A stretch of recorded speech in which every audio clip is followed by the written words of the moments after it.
One Italy. One kingdom. One king. Cesare Borgia. Have you the stomach for greatness, Andrea Orsini? The stomach and the appetite. It appears that Cesare Borgia has decided to launch an attack against Camerino. I want it by next spring. The obvious solutions might be an assassin's blade in the back of that gentle old man. Soon you'll have everything. Wealth, position, fame. Now only one last hurdle.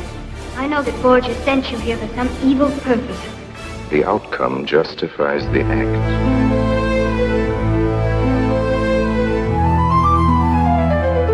Les patriciens conservateurs, nationalistes, populistes, apôtres du rochdisme, dans la bataille engagée, ils se lèvent unis contre l'ombre qui nous hante pour une renaissance. Ils se sont donné rendez-vous.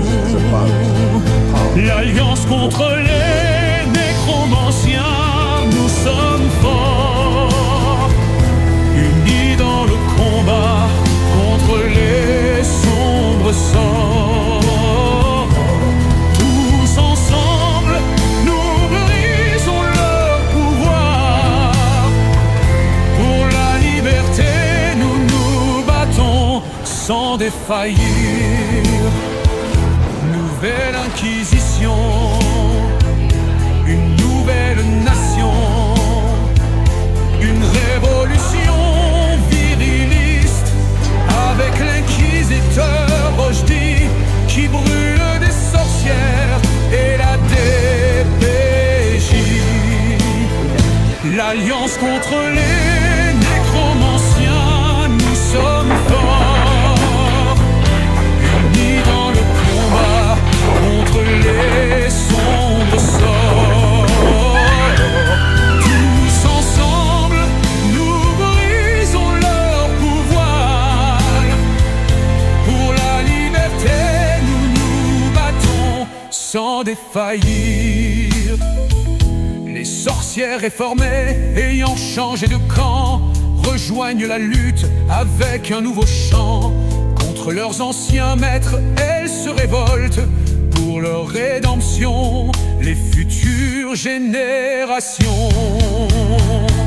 L'alliance contre les nécromanciens, nous sommes forts, unis dans le combat contre les sombres sorts. Tous ensemble, nous brisons leur pouvoir. Blood flows again in fire. Naples trembles when Florence sounds with alarm. You must decide for yourself which you value more, liberty or life. Charge! What is troubling you? Everything I know is stale. You're throwing away fortune, success, life itself. Une union, un front commun contre les nécromanciens et leurs hordes de morts vivants. Sorcières, démons, succubes et golems de chair. L'alliance contre les nécromanciens, contre les sombres sorts et les hordes morts vivants. Nous brisons leur pouvoir. L'alliance contre les nécromanciens avec Yann Rochdy. Dans le cadre de la révolution viriliste, l'alliance contre les nécromanciens, contre les sombres sorts et les hordes morts vivants. Nous brisons leur pouvoir. L'alliance contre les nécromanciens avec Yann Rochdy. Life is cheap to Cesare Borgia.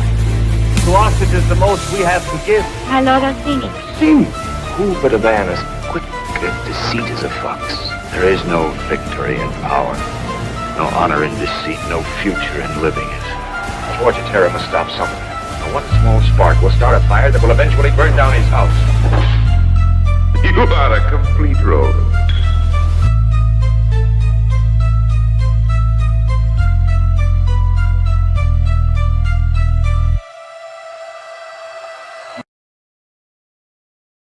Et bonsoir tout le monde, je m'appelle Yann Roche, bienvenue en direct de la Révolution culturelle, épisode du 30 octobre 2025, l'Index et l'Inquisition, la dernière partie, 5e partie de la recension de Beauty and the Terror, The Italian Renaissance and the Rise of the West de Catherine Fletcher. Donc aujourd'hui, retour sur les premières décennies des guerres italiennes. On est à peu près rendu à la moitié à la chronologie, mais c'est parce que la fin, ça s'étend. Des grandes périodes de guerre. Quand on a 80 ans de guerre, des fois on reste 10-15 ans en guerre. On fait un petit cessez-le-feu, une trêve de 10 ans. On l'a vu au dernier épisode. Donc aujourd'hui aussi, la chasse aux sorcières dans les arts et la littérature qui vient en même temps qu'un moment de grande découverte, d'entretien d'idées hétérodoxes. Les tribulations des familles mafieuses. Des familles mafieuses papales. Tribulation des familles mafieuses papales, le siège de Siena, la bataille de Marcino, 1554, et la paix de Cato Cambrésis, 1559. L'histoire occulte de la censure durant la Renaissance. On termine avec ça. Donc, l'histoire occulte de l'index. Et là, j'ai compris quelque chose. Après ces plusieurs dizaines de lectures, j'en ai parlé un matin dans la matinale, j'ai compris. Les gens ne font pas la différence entre chasse aux sorcières, inquisition, index. Ils sont incapables de faire la différence. Et donc, très important de mettre un like, très important de supporter mon travail de plusieurs manières. Vous pouvez, donc, c'est ça, mettre un commentaire, envoyer des recommandations, répondre au sondage, laissez votre avis, vous abonner à mon infolettre gratuite sur yanrojdi.substack.com et évidemment, il faut que je le répète, à la fin du podcast, ça sera payant, la version complète. Donc, vous allez devoir vous abonner 5$ par mois, 5$ par mois. C'est la même plateforme que luxmedia.info, ça s'appelle yanrojdi.com et on est en direct. On est en direct, 5$ par mois, un café par mois. Vous pouvez vous abonner aussi sur YouTube. Sur YouTube, vous avez une section pour les abonnés payants. Pareil, c'est ici, la section souscription. Donc, pastille verte. Et évidemment, sur Substack aussi, il y a une section payante. Ça s'appelle la section podcast ici. Et il y a tous les podcasts payants derrière le paywall. Sans vous, je ne peux pas continuer ce travail. Donc, ça va couper si vous n'êtes pas en direct. Donc, récapitulons. On refait un petit résumé des 4 premiers épisodes. Donc, l'histoire des guerres italiennes. L'histoire de cette période-là. La période des Medici, des Borgia. Comme on a vu dans les téléséries. Hein? Ça commence avec un oncle et son neveu. L'oncle est régent, le neveu est jeune. Et là, il est en voie d'arriver à prendre le pouvoir. Et là, Ludovico Sforza veut voler le duché de Milan à son neveu. Et avec une mauvaise diplomatie du pape Borgia, Alexandre VI, tout le monde veut plus ou moins, mais ça finit comme le roi Charles VIII, le français, qui se dit « je vais aller chercher Naples ». Je suis le roi légitime du royaume de Naples. Et je vais aller chercher mon truc et j'ai de l'aide. Et donc, ça fait la descente française de 1492, juste après que Christophe Colomb soit parti au Nouveau Monde. Et là, Ludovico Sforza se retourne ensuite contre le roi français pour essayer de le kicker en dehors. Ça réussit. Ça réussit plus ou moins. L'oncle, il va profiter de son duché à Milan pendant à peu près 5 ans. On va avoir un deuxième roi français, le roi Louis XII, qui va revenir en 1499. C'est ça le problème avec les monarchies. Quand tu tues un roi, il y en a un autre qui vient après. Donc, il revient et il va prendre Milan, expulser l'oncle de Sforza du duché. Ensuite de ça, ça va ralentir pendant un bout. 1508, tout le monde va faire de la diplomatie pour faire un deal. Et c'est qui le dindon de la farce? Venise. Donc ça s'appelle la Ligue de Cambrai. Donc, le Holy Roman Empire, cet empire romain germanique. Le roi français. Les cités-États italiennes. Tout le monde va se dire go for it. On se ligue, on détruit Venise, qui était quasiment un empire maritime à cette époque-là. Énormément de colonies partout dans la Méditerranée et position privilégiée avec l'Empire ottoman. Et là, ça, c'est le premier. C'est pas le premier. Ça fait plusieurs coups qu'ils ont reçus. Ils ont mangé plusieurs volées. À cette époque-là, ils étaient déjà l'ombre d'eux-mêmes. Mais ils vont manger un autre coup aujourd'hui. Ensuite de ça. Donc en France, c'était Louis. C'est Louis XII. Ouais, Louis XII. En Espagne, c'était Ferdinand d'Aragon. L'empereur Maximilien, cet empire romain germanique. Et le pape de la Rovere, Jules II. 1525, encore une fois, 17 ans plus tard. On a un autre roi. Le troisième roi de l'histoire. Il y a 4 rois dans toute l'histoire des... 4 rois français dans toute l'histoire des guerres italiennes. Francis Ier. Le roi de France qui décide d'essayer de se liguer contre le Saint-Empire romain germanique qui avait fait une autre descente. La 3e descente pour prendre position en Italie. Il avait gagné. Il avait pris des appuis. Et là, Francis Ier, il revient. Mais malheureusement, avant qu'il puisse envahir l'Italie, il se fait prendre prisonnier par Charles Quint. Le grand Charles Quint. 1527, on a l'allié français de Charles Quint, Charles le Bourbon, duc rival du roi Francis Ier, qui va mettre à sac la ville de Rome. 1529, Charles Quint va mettre sur pause cette campagne pour revendiquer l'impérium sur l'Italie. Il va faire la paix, entre guillemets, avec le pape Medici. Clément VII, le deuxième pape Medici. Le premier n'avait pas duré longtemps. Et il va faire la paix aussi avec Francis Ier, le roi de France, pour permettre le couronnement officiel de Charles Quint. Premier couronnement impérial en un siècle. C'est très important. Au niveau des régimes politiques occidentaux, on a découvert quelque chose d'important. Tous les titres existent en fonction des pouvoirs ecclésiastiques.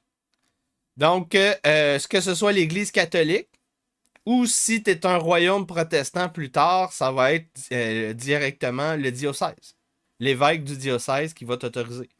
Parce que oui, même chez les protestants, ça peut faire des conflits d'autorité au niveau de la légitimité d'un duché, d'un royaume. Si le roi, le duc, refuse la religion officielle du duché, du royaume, ça fait des problèmes. Ça a toujours fait des problèmes, ça va toujours faire des problèmes. Donc là, c'est ça. On découvre ça. Donc littéralement, si tu es empereur, tu dois être couronné par le pape.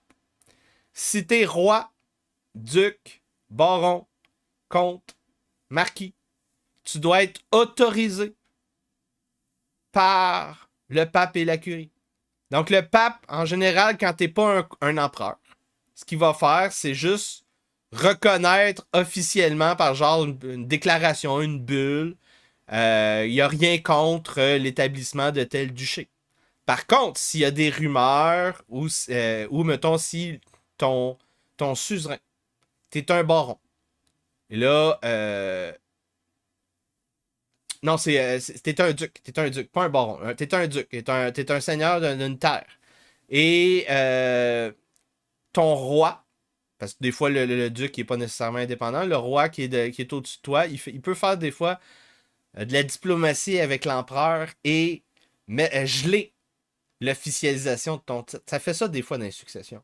Donc, il faut comprendre comment ça fonctionne. Très important. Donc, autre raison pour ces paix avec le pape Medici et Francis Ier, le roi de France, pour Charles Quint, c'était évidemment pour focusser sur l'Empire ottoman. Et là, on a vu 1530, dernier grand siège des guerres italiennes en 80 ans, de 1490 à peu près 1560-1570.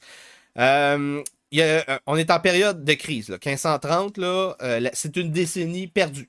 Une décennie 1530-1540 là, en Italie. Crise économique, famine, invasion ottomane jusqu'à la baie de Naples. Épuisement des milices et armées nationales. 1537, les Médici, grâce à leur pacte entre le pape et Charles Quint, réussissent à reprendre le contrôle de Florence. 1537-1538, il y a une trêve entre Charles Quint et Francis Ier. On fonde aussi la Société de Jésus, la Campagna de Jesus, la Société des Jésuites. 1537-1540, il y a une énorme guerre. C'est ça. Ça, c'est le deuxième clou dans le cercueil de l'Empire vénitien. C'est la guerre contre l'Empire ottoman. Parce que, littéralement, le roi Francis Ier négocie une alliance occulte. Très peu de gens reconnaissent que ça existait. Une alliance avec l'empereur ottoman, Suleiman. Très important. On a vu donc l'histoire aussi des campagnes politiques pour rendre illégales les armes à feu au 16e siècle. Les premières campagnes pour abolir le droit de porter une arme à feu, 16e siècle. Et c'est les mêmes arguments. Ça n'a jamais changé. Ça a toujours été depuis. Ça, c'est vraiment une belle révélation. Depuis le 16e siècle, donc depuis depuis à peu près 500 ans, l'argument, le débat, c'est est-ce que l'arme à feu est evil en soi? Ça a toujours été ça. Est-ce que c'est l'arme qui est evil ou la personne qui tire qui est evil?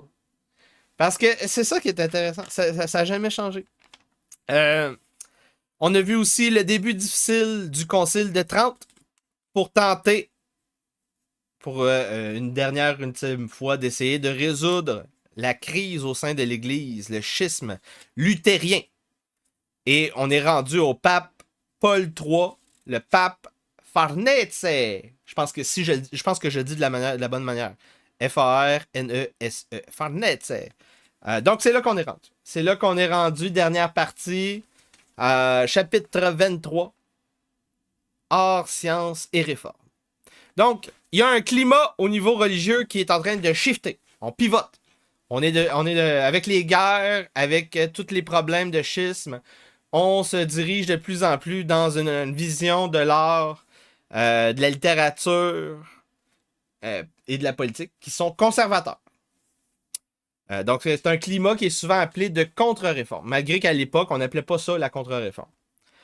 Donc, des nouvelles techniques, des nouveaux effets au niveau de la peinture, par exemple, pour essayer de rhabiller, d'écartiller les femmes qui se faisaient peindre à l'époque des Ninja Turtles, Michelangelo, Donatello, Raphaël et Léonard da Vinci. Donc, des nouvelles techniques, des nouveaux effets des artistes pour suivre le climat plus conservateur, anti-libidineux, même un petit peu avec des regains iconoclastes. Donc, on le voit dans les peintures, à partir 1530-1540, de plus en plus. J'en avais déjà parlé, mais là, c'est vraiment... on clash. On fait c'est la fin de la Renaissance, puis on va rentrer dans le baroque bientôt. Le style est plus dignitaire, dignified. Donc, t'es plus comme sérieux. On va avoir donc plus l'idée de représenter au niveau abstrait des figures religieuses, de la mythologie religieuse, des saints par exemple, plutôt que des femmes à la forte poitrine, comme quelques décennies plus tôt. Donc plutôt que d'avoir des styles sensuels ou de marquer les qualités humaines, comme on dit, les qualités humaines, les totons. On va aussi clasher, il va y avoir une différence avec la personnification du Christ, plus divin, de plus en plus divin versus avant, on le mettait plus humain à l'époque des 4 Ninja Turtles. Beaucoup des artistes de l'époque étaient des spirituali. J'en ai parlé la dernière fois. C'est donc c'est comme un peu un schisme dans la contre-réforme. Plutôt que d'être plus puritain, les spirituali voient la réforme catholique de leur propre manière. Et donc c'est un petit peu des humanistes qui essayent un petit peu de rester affiliés au christianisme catholique romain. Donc, par exemple, Michelangelo, c'était un spirituali. Un autre qui correspondait avec Michel-Ange, il s'appelle Bronzino. Très important. Son nom, c'est Agnolo di Cosimo, reconnu sous le nom de Bronzino. Ça, c'est son nom d'artiste. Donc, c'est un peintre de cour. Très important. C'est un des peintres officiels de Cosimo de Medici. Donc, ça, c'est le duc de Florence quand Charles Quint va aider les Medici à revenir à Florence. Donc, Bronzino connaît un certain Bartolomeo Panciatici. Ça, c'est le page de Francis Ier. Puis envoyé diplomatique au duc de Florence Cosimo de Medici. Donc, on fait des liaisons diplomatiques à partir d'un peintre de cour. Ces deux personnes-là, Bartolomeo Panciatici, le page de Francis Ier, après ça, envoyé diplomatique, ils se sont connus dans un cercle de libertins, pas libertineux, libertins. Ça s'appelait Accademia degli Unidi. Donc, Bronzino, peintre de cour, fait dans ses œuvres un emphase différent. Pendant qu'il y a un climat plus puritain, lui, il fait un emphase sur l'humanité du Christ. Dans ses œuvres, ensuite de ça, l'envoyé diplomatique de Francis Ier, qui connaît Bronzino, il y a en correspondance un poète dont j'ai parlé dans les 4 premiers épisodes, au moins 2 des 4 épisodes, au moins 2 des 4. C'est le poète Alphabet People Aretino. Anti-catholique, ben pas anti-catholique, anti-pape. Donc, en 1552, on commence à enquêter sur le réseau des spirituali. Donc, Panciatici accusé avec sa femme de posséder des livres luthériens. Et là, Cosimo de Medici intervient pendant le procès. Et donc, l'envoyé de Francis Ier est acquitté du procès. Les œuvres du peintre spirituali des Medici existent encore. Donc, si je fais une petite recherche dans mon livre des œuvres, des fresques de Florence, il y a probablement, je suis prêt à parier, qu'il y a il y a des fresques de Panciatici là-dedans. Elles existent encore. Elles ont été restaurées dans les années 90, début 2000. Ensuite de ça, ce réseau-là fait beaucoup de correspondances pour essayer de réfléchir, repenser la crucifixion. Et donc, ils ont une grosse fascination sur le Christ crucifié dans son humanité. Après ça,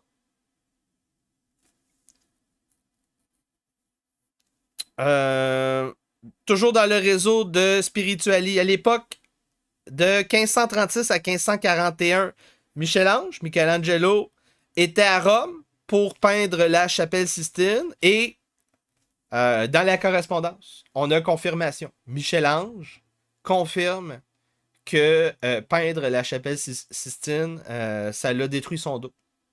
Donc, c'est pas une invention. C'est très important. Très important à comprendre. Ensuite de ça, après avoir été donc à Rome, il a quitté Florence avant le début du siège, là. On découvre que pendant qu'il est à Rome, il travaille pour un anti-Medici. Donc ça, c'est un détail important. Les artistes, durant la Renaissance, les plus grands artistes, même les plus grands artistes, ils vont piler sur leur honneur et travailler avec n'importe qui. N'importe qui, si tu payes. Donc, un des leaders politiques anti-Medici à Florence, c'était Filippo Strozzi. Et Michel-Ange a travaillé pour lui. Ensuite de ça, on a un gros scandale dans l'histoire de l'art à l'époque, 1540-1550. Vous savez, l'auteur Vasari, qui a écrit le livre de l'histoire de l'art, La vie des artistes de la Renaissance en 1550, il a seulement mis un artiste vivant dans son livre, qui était l'équivalent de l'Almanach, le Facebook des meilleurs artistes, le livre des Guinness. Là, c'était l'événement. C'est le livre de Vasari, La vie des artistes. Il y a juste Michel-Ange, artiste vivant, dans le livre. Pas Titian, qui était le plus grand portraitiste de l'époque. Et là, ça fait un petit scandale. Un petit scandale de mettre Michel-Ange, mais de ne pas mettre Titian. Deux styles. Donc, la querelle des deux styles, j'en ai déjà parlé avec Jean Barbe. Parce que c'est ce que, d'une certaine manière, Picasso a fait revivre. C'est le clash de deux styles. Il y a donc deux styles quand tu fais de la peinture. Soit que tu fais du ton sur ton, soit que tu fais du contour. Donc, Michel-Ange, il focusait sur les lignes.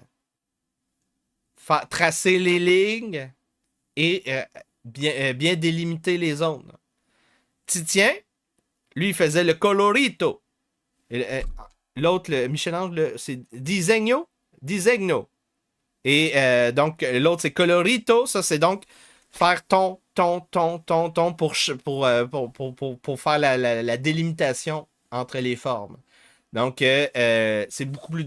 selon moi, c'est plus difficile de faire du colorito. En tout cas, j'ai jamais été capable. Moi, mon prof d'art plastique, secondaire 1, secondaire 2, il voulait juste qu'on fasse ça. Puis, j'étais pas capable. Donc, en tout cas, 1550.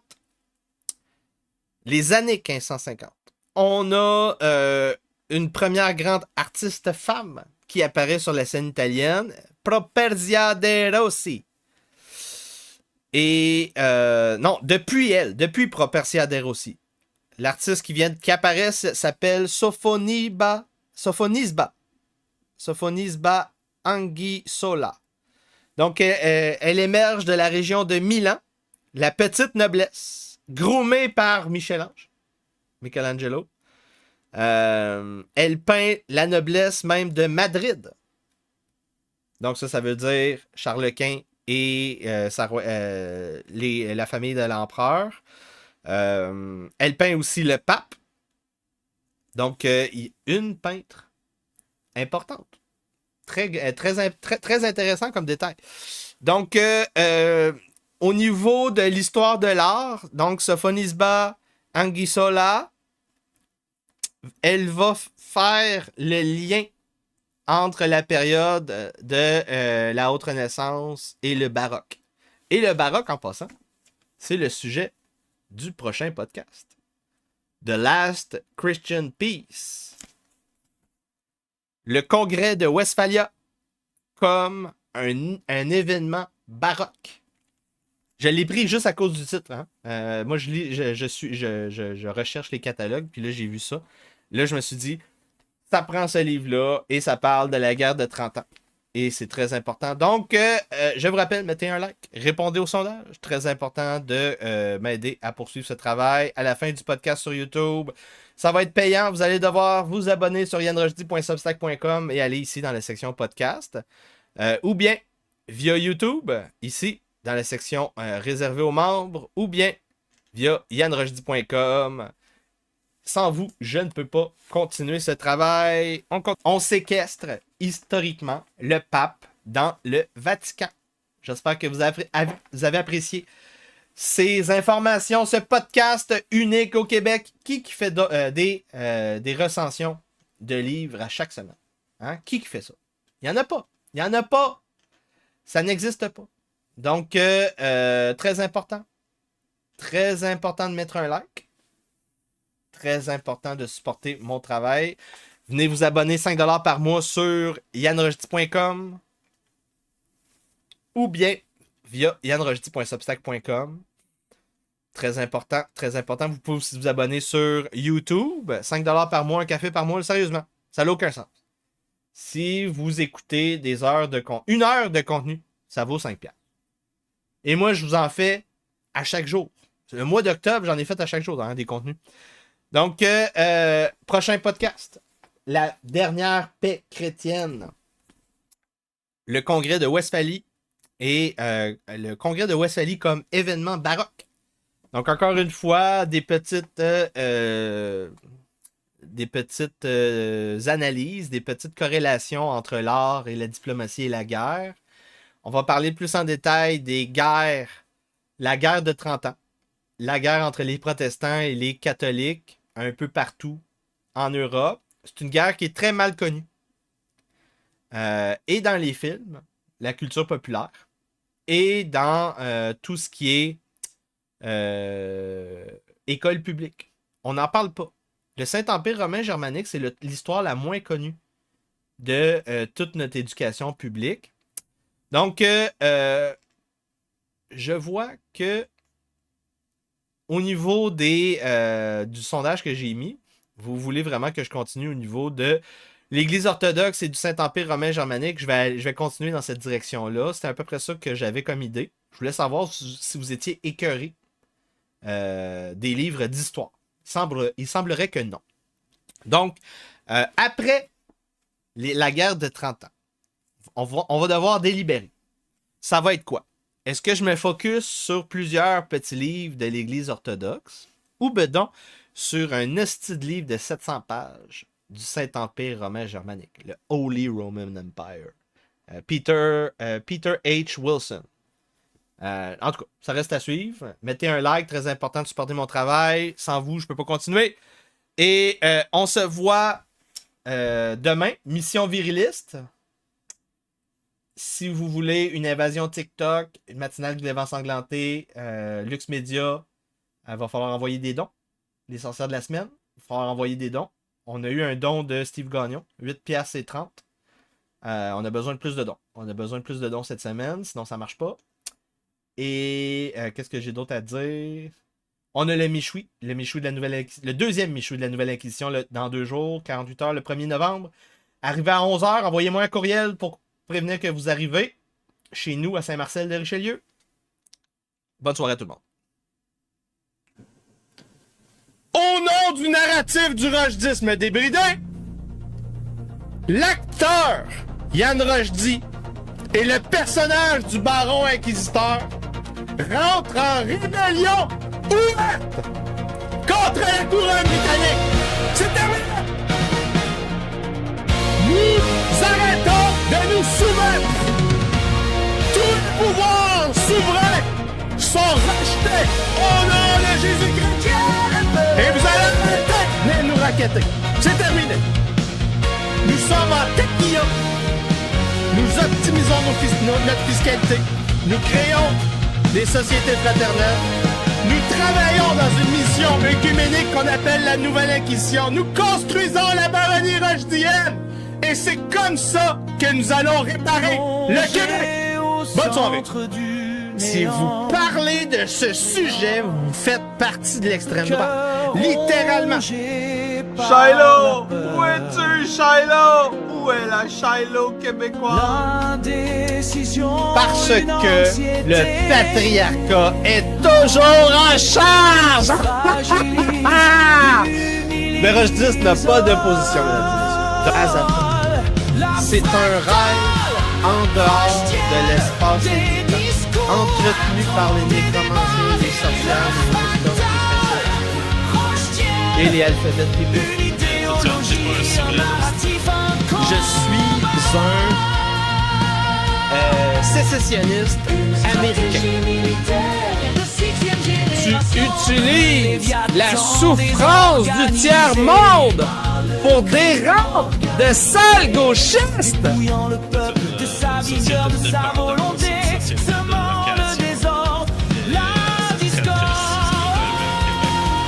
Donc c'est quoi un monde viriliste? Un monde viriliste, c'est un monde où quand un mort-vivant vient pour te décrisser, te racketter, te faire peur, tu lui crisses une claque ta gueule et il recule comme une petite bitch. Des propositions contre les fonctionnaires et les ministères qui ne sont pas assez radicales. Il y a des gens qui pensent que j'exagère, que je jouerais un rôle. Vous devez comprendre quelque chose d'important. Je veux littéralement mettre des sorcières sur des bûchers.